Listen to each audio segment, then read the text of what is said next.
السلام علیکم دوستو، آج ہم لے کر آئے ہیں قرآن مجید کی سورہ نمبر 6 سورۃ الانعام سے متعلق 19 ایسے سوالات اور ان کے جوابات جو شاید آپ نے پہلے کبھی نہیں سنے ہوں گے۔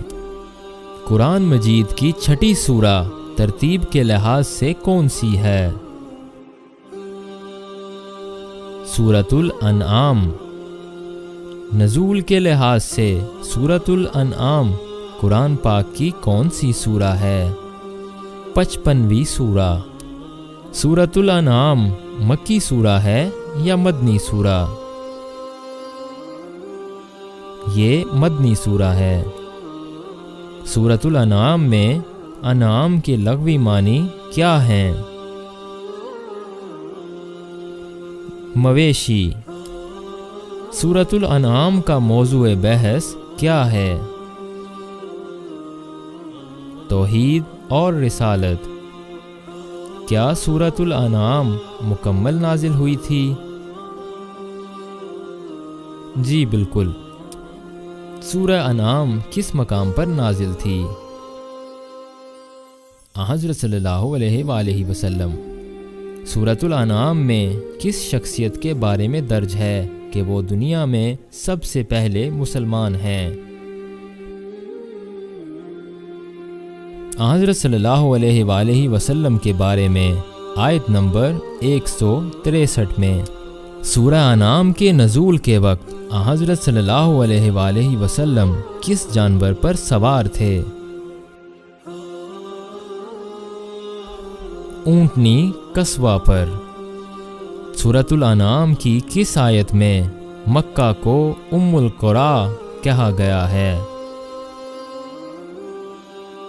آیت نمبر 163 میں۔ سورۃ الانعام کی وجہ تسمیہ بتائیے۔ اس سورہ کے رکوع 16 اور 17 میں بعض مویشیوں کی حرمت اور بعض کی حلت کے متعلق اہل عرب کے توہمات کی تردید کی گئی ہے، اسی مناسبت سے اس کا نام رکھا گیا ہے۔ سورۃ الانعام کب نازل ہوئی؟ ہجرت مدینہ سے 1 سال قبل۔ قرآن مجید کی کس سورہ کے نزول کے وقت آسمان سے 70,000 فرشتوں کا نزول ہوا تھا؟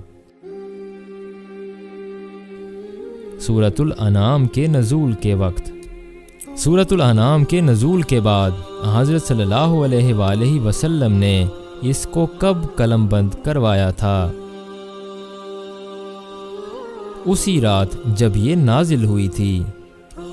سورۃ الانعام کن 2 پاروں میں آئی ہے؟ 7ویں اور 8ویں پارے میں۔ سورۃ الانعام میں کل کتنے رکوع ہیں؟ 20 رکوع ہیں۔ سورۃ الانعام میں کل کتنے کلمات ہیں؟ 3100 کلمات ہیں۔ سورۃ الانعام میں کل کتنے حروف ہیں؟ 12,935 حروف ہیں۔ سورۃ الانعام میں کل کتنی آیات ہیں؟